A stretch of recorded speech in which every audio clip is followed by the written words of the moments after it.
तो मुख्यमंत्री योगी आदित्यनाथ ने समाजवादी पार्टी पर हमला किया है। उन्होंने समाजवादी पार्टी पर हनुमानगढ़ी में नमाज पढ़वाने का आरोप लगाया। इस मामले को लेकर समाजवादी पार्टी के सांसद रामजी लाल सुमन से बात की हमारे असिस्टेंट एडिटर ललित नारायण कांडपाल ने। देखिए। राम मंदिर चढ़ावा विवाद के बाद मुख्यमंत्री योगी आदित्यनाथ ने विपक्ष पर निशाना साधा है। उन्होंने कहा है कि हमने अयोध्या का पुनर्निर्माण करवाया है, लेकिन विपक्ष ने हनुमानगढ़ी पर नमाज पढ़वाने का काम किया है। इस पूरे मामले पर बातचीत करने के लिए हमारे साथ मौजूद हैं समाजवादी पार्टी के सांसद रामजी लाल सुमन। उन्हीं से पूछते हैं, सर, मुख्यमंत्री योगी आदित्यनाथ के इन आरोपों पर क्या कहेंगे आप? मुद्दा आज मंदिर से जो दौलत चोरी हुई है, जो चढ़ावे की बेईमानी हुई है, मुद्दा वो है कि हनुमानगढ़ी का मुद्दा है।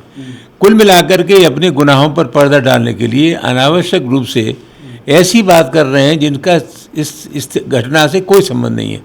आज मुद्दा ये है कि राम मंदिर में बड़े पैमाने पर चोरी हुई है, और चोरी के संबंध में हमारा दृष्टिकोण ये है कि जो छोटे लोग हैं उन छोटे लोगों को फंसाया जा रहा है, उन्होंने चोरी की है। लेकिन हमारा अपना मानना है कि ये चोरी बड़े लोगों की शय पे हुई है और बड़े लोग उसमें शामिल हैं।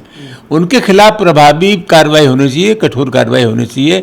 हमारा अपना कहना यह है कि उत्तर प्रदेश और देश की सरकार असली गुनहगारों को बचाने की कोशिश कर रही है। उत्तर प्रदेश की इसी सियासत के बीच में पूर्व मुख्यमंत्री अखिलेश यादव ने जो है अभी मुक्तेश्वरानंद से मुलाकात की, तो उन्होंने कहा समाजवाद, जो समाजवाद है वही समाजवाद है, जो सनातन है वो समाजवाद है। उनका अपना दृष्टिकोण है। अध्यक्ष जी ने कहा, ठीक है, कहा, उस पर मुझे क्या टिप्पणी करनी है। और वही दूसरी तरफ उमर अब्दुल्ला जो हैं वो अलग राज्य की मांग को लेकर प्रोटेस्ट करने वाले हैं दिल्ली में। उन्होंने सभी विपक्षी दलों से जो है सहयोग मांगा है। स्वागत करना चाहिए, समाजवादी पार्टी तो उनके साथ है, और मैं समझता हूँ निश्चित रूप से उमर अब्दुल्ला की जो मांग है बहुत जायज।